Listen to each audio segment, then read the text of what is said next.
सभी को मेरा नमस्कार। देखो, आज हम पढ़ने वाले हैं एक चैप्टर जिसका नाम है आपका बायोमोलिक्यूल।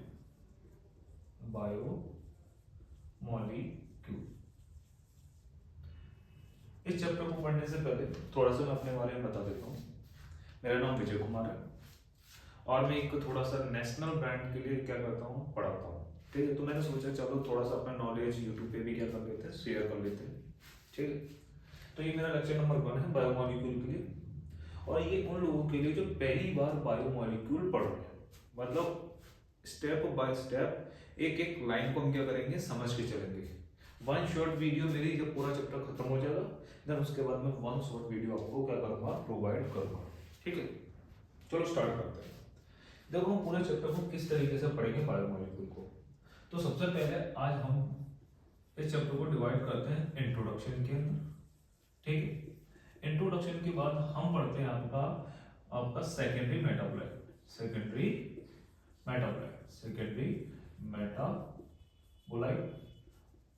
मेटाबोलाइट के बाद हम पढ़ने का काम करेंगे आपका अमीनो एसिड्स, अमीनो एसिड।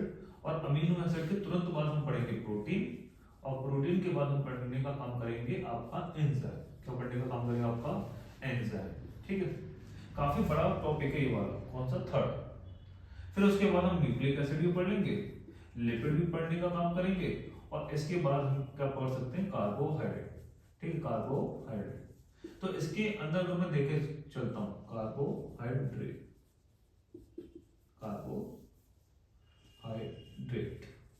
ठीक है। इसके अंदर अगर मैं देख के चलूं ना, तो जो आपका कार्बोहाइड्रेट है और अमीनो एसिड, प्रोटीन और एंजाइम, ये थोड़ा सा बस बड़ा है, और बाकी क्या है, इजी है। बाकी हम मान के चलते हैं इजी है। ये छोटे छोटे टॉपिक हैं, जैसे सेकेंडरी मेटाबोलाइट हो गया, इंट्रोडक्शन हो गया, न्यूक्लिक एसिड हो गया, लिपिड हो गया। ठीक है, और पहले मैं एक्सप्लेन कर देता हूँ कि जो बायोमोलिक्यूल मैं आपको पढ़ाऊंगा वो आपको 11th के अंदर जो बायोमोलिक्यूल दे रखा है वो भी, और प्लस 12th के अंदर जो केमिस्ट्री के अंदर बायोमोलिक्यूल दे रखा है वो पूरा का पूरा आपको कंप्लीट कराऊंगा विद क्वेश्चन। समझ में आता है? मतलब कोई एक ऐसा भी क्वेश्चन नहीं होगा जो आपसे रहेगा, सारे के सारे आपके क्वेश्चन सॉल्व हो जाएंगे। ठीक है, बस थोड़ा पेशेंस बना के रखना और थोड़ा आराम से देखना इस वीडियो को। चलो स्टार्ट करते हैं, बना धीरे धीरे। सबसे पहला टॉपिक आज का टॉपिक रहेगा, इसको खत्म करते हैं, इंट्रोडक्शन को। कौन सा, आपका इंट्रोडक्शन को। दिस बार नेक्स्ट लेक्चर में हम इनको स्टार्ट करेंगे। ठीक है, चलो स्टार्ट करते हैं इंट्रोडक्शन को।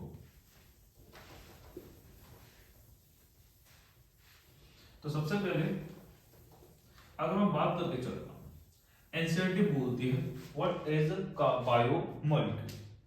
बायोमोलिक्यूल होते क्या है? तो आप बोलोगे बायोमोलिक्यूल क्या होते हैं, कार्बन कंपाउंड होते हैं। क्या होते हैं आपके, कार्बन कंपाउंड होते हैं which obtain from living organism। जब आप एनसीईआरटी ओपन करोगे तो एनसीईआरटी पर सेकंड पेज पे, मतलब जब सेकंड पेज देखोगे तो वहां पर आपका सेकंड वो आपका 5th और 6th लाइन में बायोमोलिक्यूल की डेफिनेशन दे रखी है। तो ऐसा कार्बन कंपाउंड जो कहां से मिला आपको, लिविंग ऑर्गेनिज्म से मिले, ऐसे कार्बन कंपाउंड को एनसीईआरटी क्या बोलते हैं, आपका बायोमोलिक्यूल बोलने का काम करती है। बात समझ में आती है? अब आ जाए एनसीईआरटी ओपन कर, एनसीईआरटी को हमेशा सामने रखना, उसका पहला पैराग्राफ पढ़ो। उस पहले पैराग्राफ से बहुत ज्यादा इंपॉर्टेंट 4 क्वेश्चन बनते हैं, कैसे बनते हैं उसको समझ। उस पैराग्राफ में ये लाइन देखी है कि जो आपके क्या बोलता हूं, जो आपके एलिमेंट है, कहां पर, अर्थ क्रस्ट के अंदर जो एलिमेंट है, और कहां पर आपके ह्यूमन बॉडी के अंदर जो एलिमेंट है, वो दोनों ही क्या होते हैं, आपके सेम होते हैं। क्या होते हैं, दोनों ही क्या होते हैं, सेम होते हैं। मगर उनकी जो रिलेटिव अबंडेंस होती है वो क्या करती है, आपका डिफर करने का काम करती है। फॉर एग्जाम्पल, जैसे कि हाइड्रोजन की अगर मैं बात करता हूं, तो हाइड्रोजन अपने बॉडी के अंदर भी प्रेजेंट है, और सेम हाइड्रोजन कंपोजिट अर्थ क्रस्ट के अंदर भी प्रेजेंट है। मगर उसके रिलेटिव अबंडेंस देख, अपने ह्यूमन बॉडी के अंदर जो ह्यूमन बॉडी के अंदर है वो मिलेगा आपको 0.25, और आपको अर्थ क्रस्ट के अंदर का देखने के लिए मिलेगा 0.14 देखने के लिए मिलेगा। बात समझ में आ रही? इसी तरीके से अगर मैं सिलिकॉन की बात करता हूँ, तो सिलिकॉन अर्थ क्रस्ट के अंदर कितना देखने के लिए मिलता है 27.7। और बात करके चलता हूं अपनी बॉडी के अंदर, ह्यूमन बॉडी की बात नहीं कर, उसकी बात नहीं कर रहा, अर्थ क्रस्ट की बात नहीं कर रहा, मैं बात कर रहा हूं 27.7 अर्थ क्रस्ट के अंदर देखने के लिए मिलता है और ह्यूमन बॉडी के अंदर नेग्लिजिबल मात्रा में देखने के लिए मिलता है। तो यही मैंने पॉइंट बोला कि देखो क्या एलिमेंट्स देखते चलिए ना, element present in human body and earth crust are same, but their, बताना क्या लिखने वाला, but their relative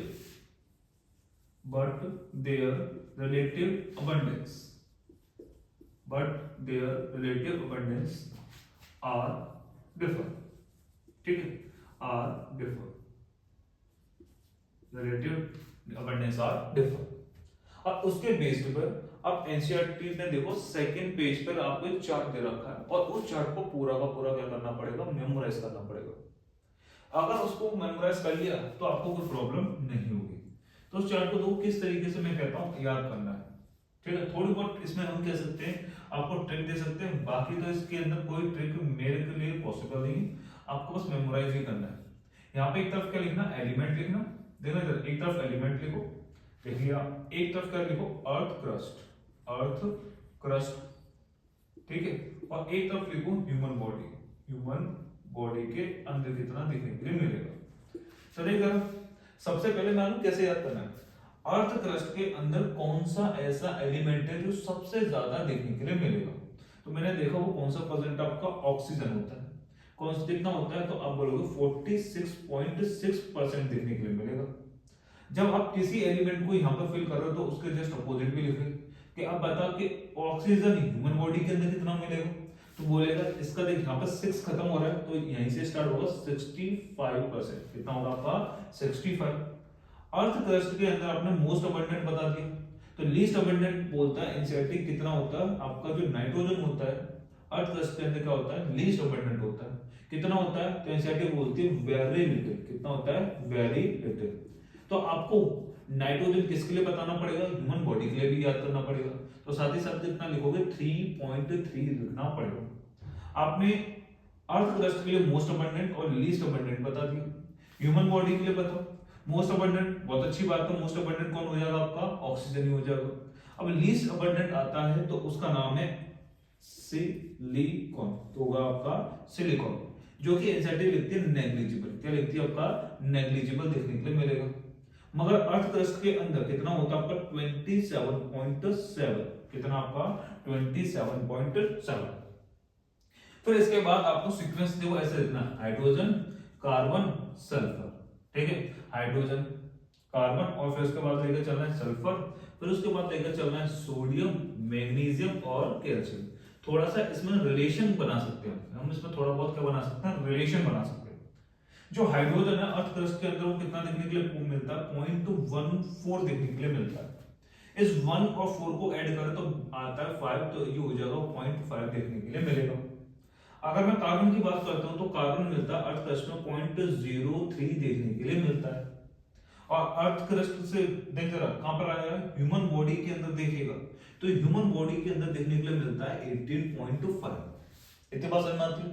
अब बिल्कुल देख मैंने कार्बन के नीचे ही क्यों सल्फर लिखा, इसका एक रीजन था क्योंकि 0.3 के बाद दोबारा से क्या लिखना पड़ेगा, 0.03 लिख दे, क्या लिख दे, 0.03 लिख दे, क्योंकि यही अर्थ क्रस्ट के अंदर कार्बन की कंसंट्रेशन है और यही सल्फर की देखने के लिए मिलती है। तो इसलिए मैंने बोला थोड़ा सा तो कनेक्शन आप लोगों को मिलेगा ही मिलेगा, थोड़ा थोड़ा कनेक्शन तो मैं कर सकता हूँ, ठीक है। अब देख जरा इस 0.03 में से 0 हटा दे तो कितना बचेगा आपका, 0.3 बचेगा। तो ये सल्फर भी बता दिया हमने कहा ह्यूमन बॉडी के अंदर। 0.3 के बाद कितना लिख सकता है, 0.2 लिख सकता है, 0.2 के बाद कितना लिख सकता है, 0.1। इसलिए मैंने आपको लिखा था सोडियम मैग्नीशियम, क्या लिखा था, सल्फर सोडियम मैग्नीशियम लिखा था, ठीक है। तो आपने मुझे बता दिया, देखो सल्फर बता दिया, अब मुझे बताना सोडियम आपके अर्थ क्रस्ट के अंदर कितना देखने के लिए मिलेगा। तो आप बोलोगे 2.8 और मैग्नीशियम 2.1। और लास्ट कैल्शियम आपको याद करना ही पड़ेगा। तो कैल्शियम कितना हो जाएगा, अगर याद करना चाहते हो इन दोनों को ऐड कर तो कितना आ जाएगा 5 और इसको यहाँ शिफ्ट कर तो 1.5, ठीक है। और यहाँ पर आप कर लो 3.6, कितना आपको 3.6। यही पूरा का पूरा चार्ट देखो वहां पर दे रखा है याद करने के लिए। तो मैंने यहाँ पर क्या किया, यहाँ पर 3 और 2 को ऐड किया और लास्ट इस 1 को इधर शिफ्ट करने का काम किया। तो आप क्या कर सकते हो, इस तरीके से इसको मेमोराइज करने का काम कर सकते हो। तो दोबारा सुन, मैंने क्या बताया, बस 2 पॉइंट बताए। व्हाट इज बायोमोलिक्यूल, पहले ये आ सकता है। तो आप बोलोगे ऐसे कार्बन कंपाउंड जो कहां से ऑब्टेन होते हैं, लिविंग टिश्यू से या लिविंग ऑर्गेनिज्म से आइसोलेट होते हैं, उनको हम क्या बोलते हैं, आपका कार्बन कंपाउंड बोलते हैं। जो एलिमेंट प्रेजेंट होते हैं कहां पर, आपके बॉडी के अंदर और कहां पर अर्थ क्रस्ट के अंदर, वो सेम होते हैं, मतलब उनकी रिलेटिव अबंडेंस क्या होती है, डिफर होने का क्या करती है, काम करती है। और फिर ये वाला पूरा का पूरा चार्ट याद करना वेरी इंपॉर्टेंट, मार्क्स हो लेना 5 स्टार, ठीक है, बायोमोलिक्यूल के अंदर। अब इससे जो क्वेश्चन आते हैं वो क्वेश्चन टोटल 5 टाइप के बन सकते हैं, वो 5 टाइप तो बहुत ज्यादा लेंगे।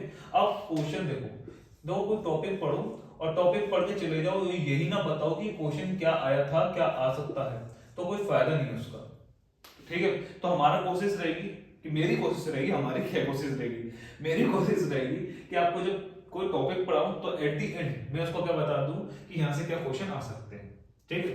तो पहला क्वेश्चन बनता है मेरे हिसाब से इसके अंदर असेंडिंग डिसेंडिंग, क्या बनता है आपका, असेंडिंग डिसेंडिंग, असेंडिंग डिसेंडिंग, मतलब इंक्रीजिंग ऑर्डर और डिक्रीजिंग ऑर्डर में लगा दो। कहने का मतलब आपको ये कोई भी दे देगा, हाइड्रोजन दे देगा, सोडियम दे देगा, मैग्नीशियम दे देगा, ऑक्सीजन दे देगा, ये 4-5 दे देगा और दे देगा अर्थ क्रस्ट के अंदर इनके असेंडिंग ऑर्डर में लगा दो, नहीं तो डिसेंडिंग ऑर्डर में लगा दो। तो जब आपको परसेंटेज याद होगी तो आप आसानी से असेंडिंग भी लगा दोगे और क्या लगा दोगे, डिसेंडिंग लगाने का भी काम करोगे। और एक सबसे इजी बनता है आपका most abundant, most and least abundant, least abundant element, ठीक है। ये तो बहुत आसान है, मोस्ट अबंडेंट अभी बताया था। चाहे आप अर्थ क्रस्ट को ले लो चाहे ह्यूमन बॉडी को ले लो, एक ही भाई मोस्ट अबंडेंट है ऑक्सीजन, और उसकी परसेंटेज जरूर याद करना, ठीक है। और लीस्ट अबंडेंट आपको पता ही है, लीस्ट अबंडेंट क्या देखने के लिए मिलेगा, नाइट्रोजन इन अर्थ क्रस्ट और सिलिकॉन इन ह्यूमन बॉडी, ठीक है। अब एक थर्ड टाइप का बनता है जिसको बोलते हैं मैं आपका एडिशन टाइप। भाई ये क्वेश्चन अगर बनना तो बड़ा मजा आ जाएगा, ठीक है। बहुत से होते मॉड्यूल जब सॉल्व करोगे, मैं पहले बता देता हूँ, बहुत से मॉड्यूल के अंदर ये क्वेश्चन दे भी रखा है, जो आप सॉल्व करोगे तो मिल जाएगा ऐसा क्वेश्चन, ठीक है। क्या एडिशन टाइप का क्वेश्चन है भाई, कि सपोज कर मुझे बच्चों को फेल करना है, भाई सिंपल सी बात है, एनटीए क्या करना चाहता है कि इसी चार्ट से वो ऐसा क्वेश्चन बनाना चाहती है कि आउट ऑफ एनसीईआरटी ना जाए, वो बच्चों को टफ लगे, टाइम भी लगे। तो वो क्या करेंगे, देख जरा, वो क्या करेंगे, इस हाइड्रोजन को लेंगे पहले, ठीक है। हाइड्रोजन की कंसंट्रेशन कितनी है, 0.14, कितनी है तेरी, 0.14।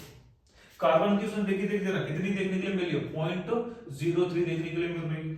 अच्छा मैग्नीशियम ले लेते हैं, और क्या लेके चलते हैं, मैग्नीशियम लेके चलते हैं, कितना है आपका 2.1, कितना तेरा 2.1, उसने पहले ही ऐड करके रख लिया, तो कितना हो जाएगा, देख 7 आएगा, 2 आएगा और साइड 2.27 आएगा, ठीक है।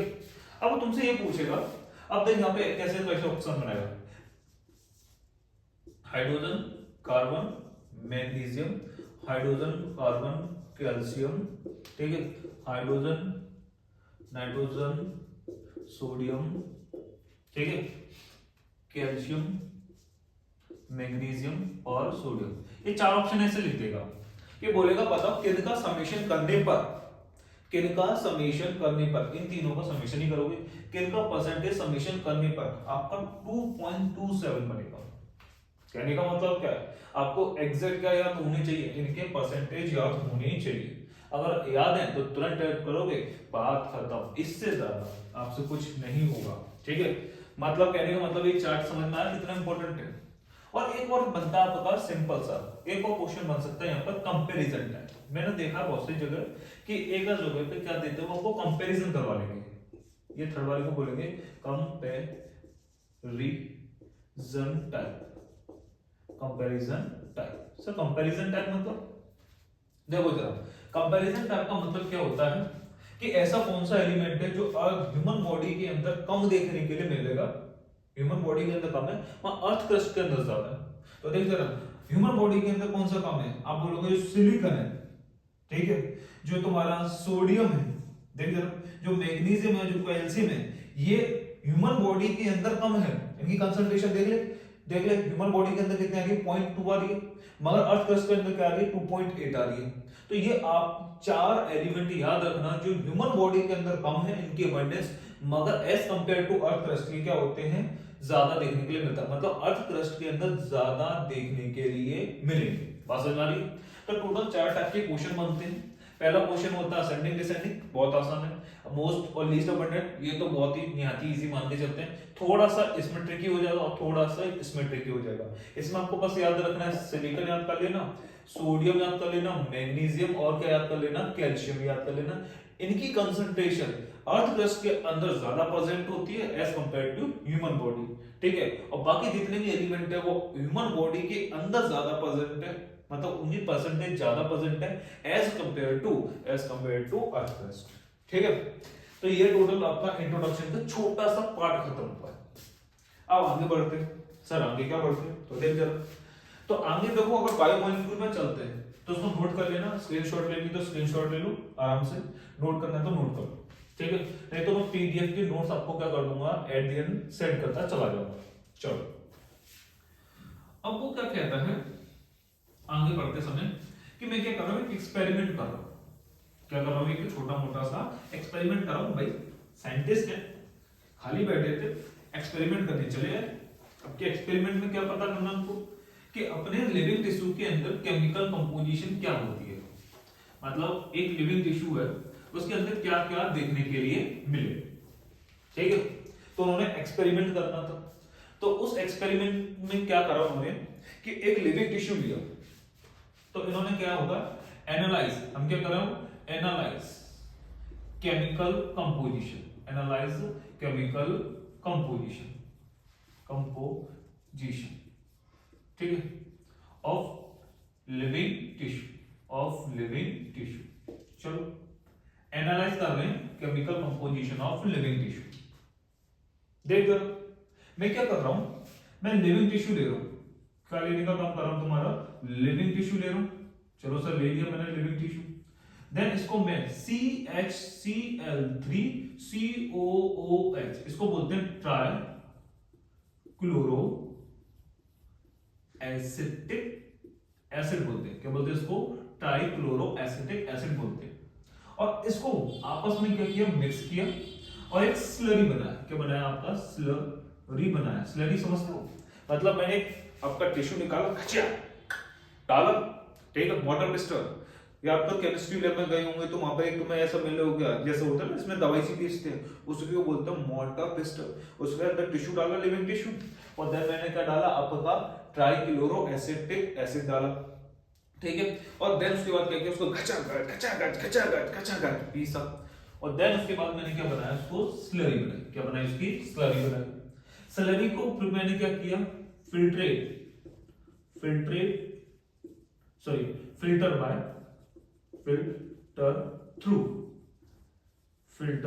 थ्रू चीज क्लॉथ, ठीक है। और चीज क्लॉथ से मैंने क्या कर दिया, उसको फिल्टर कर दिया। मतलब एक टेस्ट ट्यूब लगाया मैंने, देखिए आप, एक टेस्ट ट्यूब लगाने का काम कर रहा हूं, और इस टेस्ट ट्यूब के ऊपर मैंने क्या लगाया, एक चीज क्लॉथ पेपर लगा दिया, ठीक है।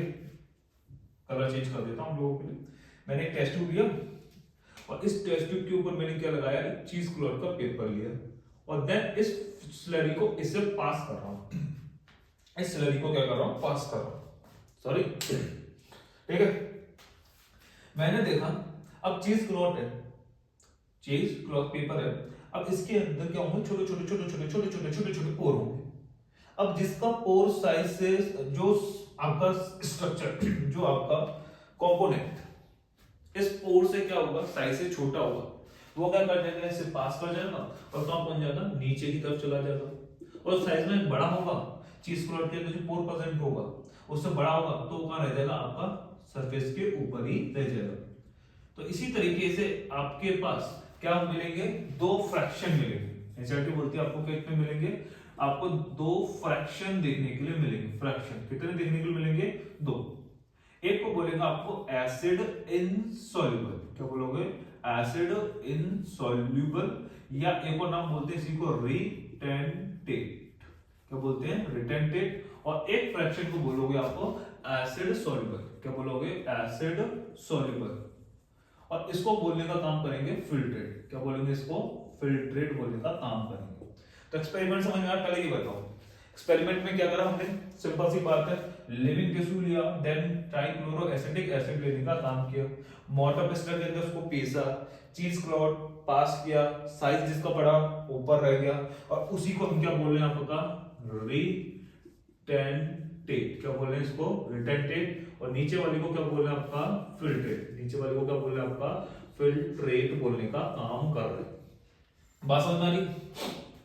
अब आपको एसिड इनसॉल्युबल और एसिड सॉल्युबल की बात को तीन तरीके से डिफरेंस करना आना चाहिए कि इसके अंदर क्या कंपोजिशन देखने के लिए मिलेगा। On the basis of composition, ठीक है। On the basis of molecular weight, on the basis of molecular weight, on the basis of molecular weight. और रिप्रेजेंट क्या करता है, और रिप्रेजेंटेशन। अगर आप इसको मतलब एसिड सॉल्युबल को, एसिड इनसॉल्युबल को तीन बेसिस पे डिफरेंशिएट करोगे, अगर इस बेसिस पर अगर आपने डिफरेंशिएट कर लिया तो आपका 11th का नंबर भी अच्छे आएंगे और नीट का एक एक क्वेश्चन क्या हो जाएगा, सॉल्व हो जाएगा। तो आगे जरा मैंने देखा कि एसिड इनसॉल्युबल में क्या क्या देखने के लिए मिलेगा, ये है कंपोजिशन, मतलब क्या देखने के लिए मिलेगा। तो एनसीईआरटी मिलती है, यहां पर मुझे देखने के लिए मिलेगा पॉलीसैकेराइड। क्या देखने के लिए मिलेगा, पॉलीसैकेराइड देखने के लिए मिलेगा। चलो सर पॉलीसैकेराइड हो गए। यहाँ पर मुझे देखने के लिए मिलेगा न्यूक्लिक एसिड। क्या देखने के लिए मिलेगा, न्यूक्लिक एसिड देखने के लिए मिलेगा। ठीक है सर, और क्या देखने के लिए मिलेगा सर, यहाँ पर मुझे देखने के लिए मिलेगा प्रोटीन, और यहाँ पर मुझे देखने के लिए मिलेगा लिपिड। क्या देखने के लिए मिलेगा, लिपिड भी देखने के लिए मिलेगा। चलो सर आपने बता दिया। तो सर मुझे ये बताइए कि एसिड सॉल्युबल में क्या देखने के लिए मिलेगा। तो बहुत अच्छे से याद कर लेना, यहीं पे तुरंत याद करता हूं।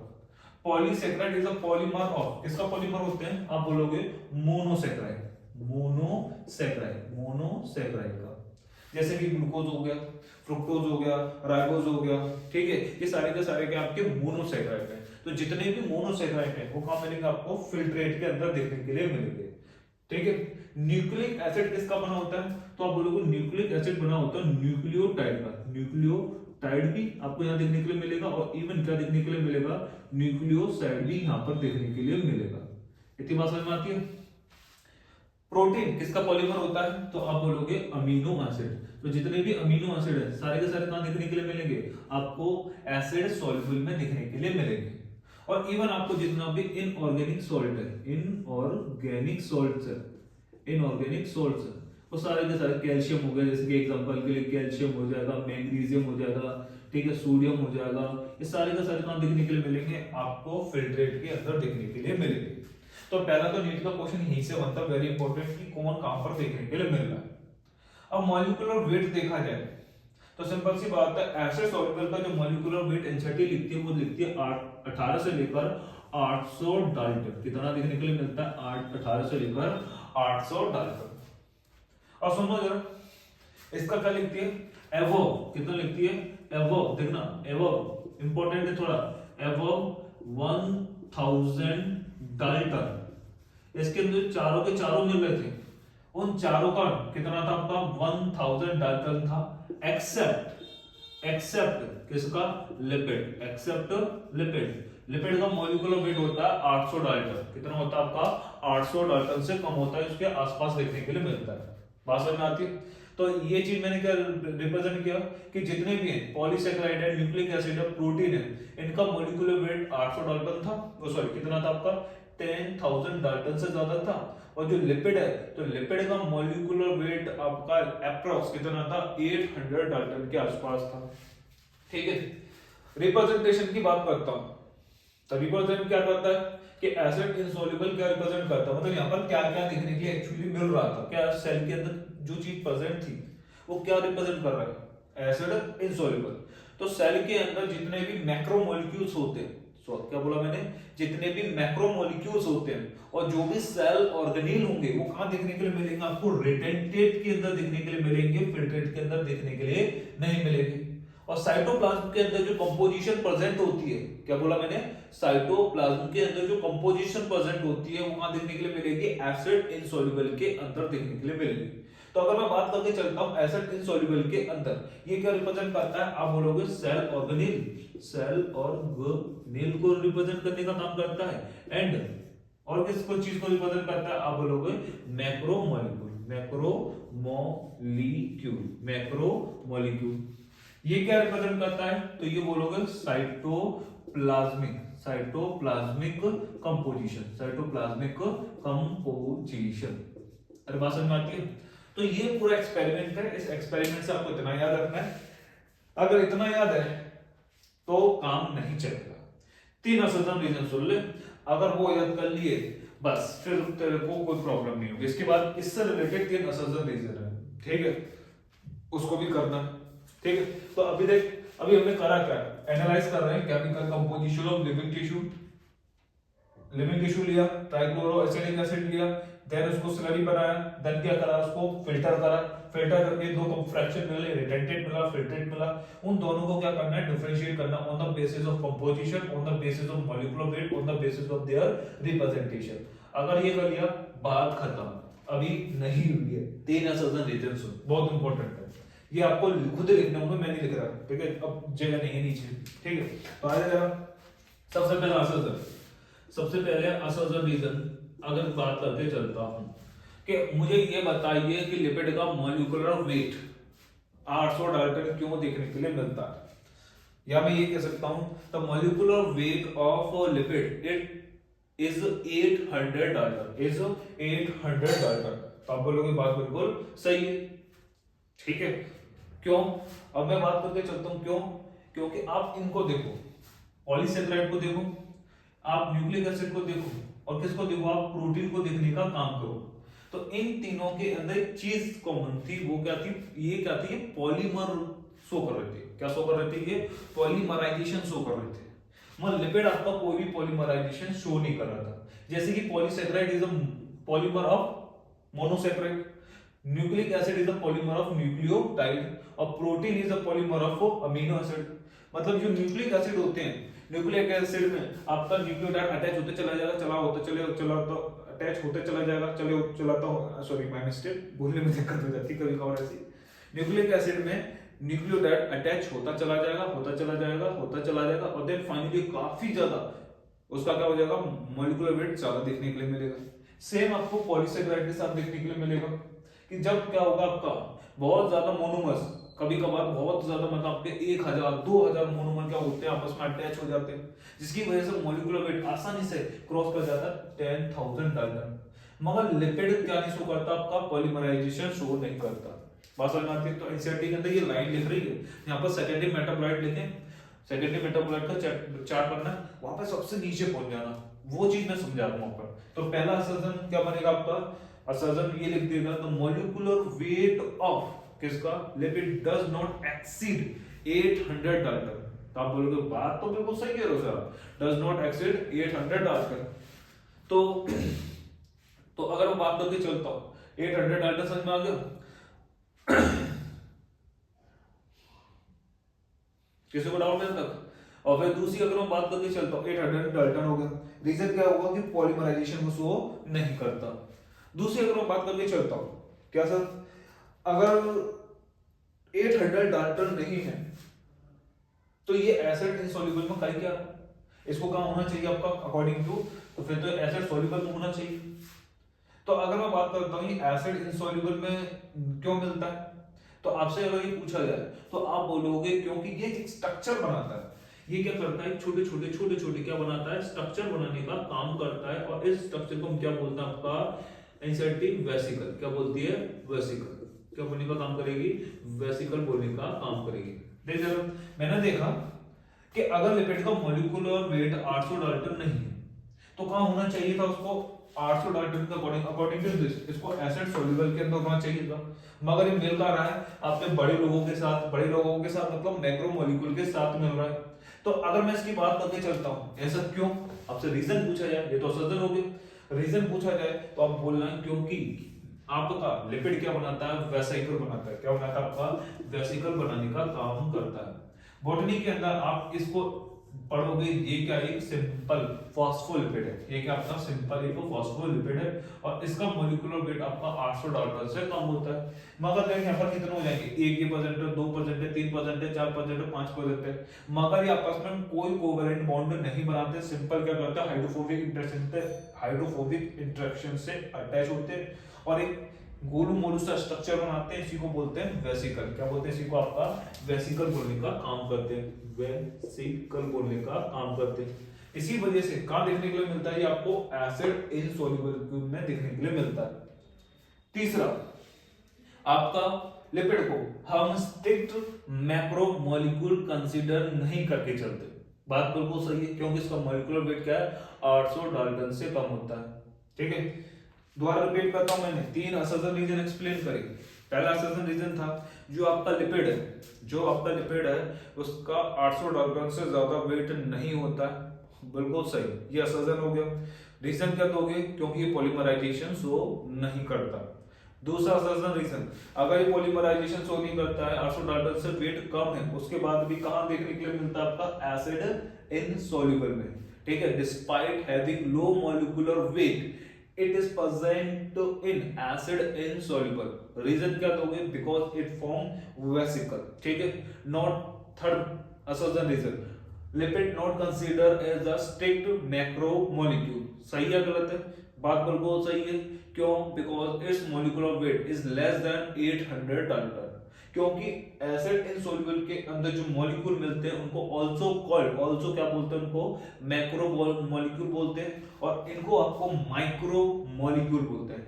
इनको क्या बोलते हैं, आपका एसिड इनसॉल्युबल को मैक्रो मॉलिक्यूल, इनको माइक्रो मॉलिक्यूल बोलते हैं। मगर जो मैक्रो मॉलिक्यूल होते हैं उनकी डेफिनेशन ये दी जाती है कि उनका मॉलिक्यूलर वेट कितना होना चाहिए, 10,000 डाल्टन होना चाहिए। और माइक्रो मॉलिक्यूल की डेफिनेशन दी जाती है कि उनका मॉलिक्यूलर वेट कितना होना चाहिए, लेस देन 1। याद रखना, यहाँ पे 10,000 बोला है और यहाँ पे क्या बोला आपका 1,000 डाल्टन से क्या होना चाहिए, कम होना चाहिए। तो ऐसे मॉलिक्यूलर वेट वाले कंपाउंड को या सब्सटेंस को मैं क्या कंसीडर करता हूं, आपका माइक्रो मॉलिक्यूल। ठीक है, तो यहाँ पर 3 असर्जन रीजन भी हो गए। आपने पूरा का पूरा क्या कर लिया, इंट्रोडक्शन पर छोटा मोटा टॉपिक भी पढ़ लिया।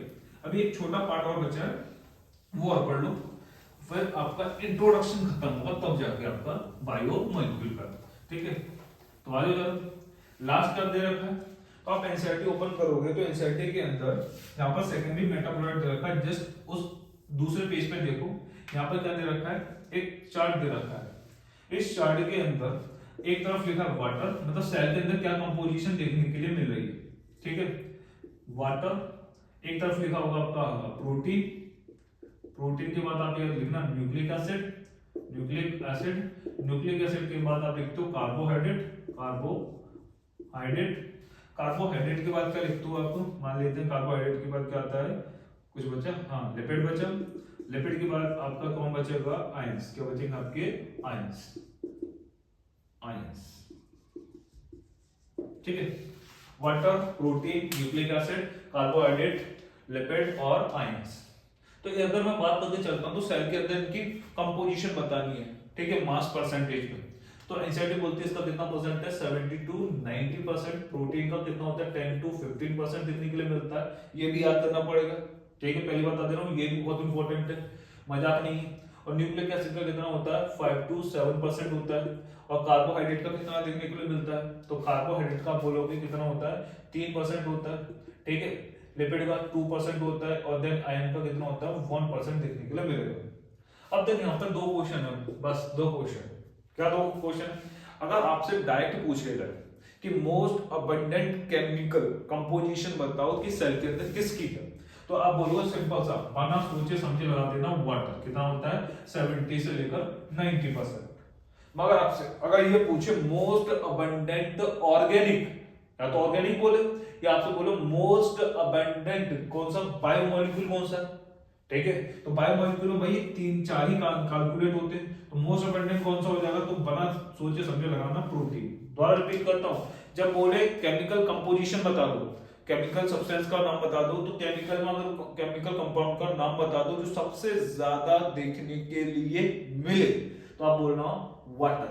ठीक है, अब दूसरी बात, अगर ये ना बोले कि केमिकल कंपाउंड ना बोल के आपसे बोल दे कि बायोमोलिक्यूल बता दो, तो लगाना प्रोटीन।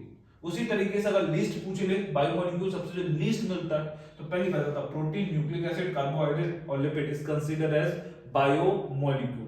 ठीक है, तो इसमें सबसे लिस्ट क्या देखने के लिए मिलेगा, लिपिड देखने के लिए मिलेगा। और लिस्ट केमिकल कंपोनेंट, तो आप बोलोगे आयन। बात समझ में आ गई? तो बस आज के लिए इतना ही। आप अगर मुझे सजेशन कोई देना चाहते हो तो कमेंट में सजेशन दे सकते हो। ये पहली वीडियो है, ठीक है। चलो मिलते हैं नेक्स्ट क्लास के अंदर, ठीक है। तो अभी रिवाइज करने के तौर पे आपको मैं बता सकता हूँ क्या क्या हमने पढ़ा था। हमने सबसे पहले हमने क्या पढ़ा नहीं, वो भी जरूरी, जाते जाते यही तो समझ जाओ। हमने पहले इंट्रोडक्शन के अंदर पढ़ा क्या, तो सबसे पहले मैंने ये बताया था कि व्हाट इज द बायोमोलिक्यूल। समझ में आता है? बायोमोलिक्यूल क्या होता है, ऐसा कार्बन कंपाउंड जो कहां प्रेजेंट होता है, आपके लिविंग टिश्यू से ऑब्टेन हो, उस कंपाउंड को हम क्या बोलते हैं, आपका बायोमोलिक्यूल बोलते हैं। फिर मैंने एक चीज एक्सप्लेन करी क्या, कि जो एलिमेंट कहां प्रेजेंट है, आपके अर्थ क्रस्ट के अंदर प्रेजेंट हो, ह्यूमन बॉडी के अंदर प्रेजेंट है, वो दोनों एलिमेंट सेम होते हैं। मतलब कार्बन जो आपके अर्थ क्रस्ट के अंदर है, जो ह्यूमन बॉडी के अंदर है, वो दोनों ही क्या है, सेम है। बट उनकी रिलेटिव अबंडेंस क्या है, डिफर देखने के लिए मिलेगी। क्या देखने के लिए मिलेगी, डिफर देखने के लिए मिलती है। अरे बात समझ में आती? चलो तो आज के लिए बस इतना ही, मिलते हैं नेक्स्ट क्लास में।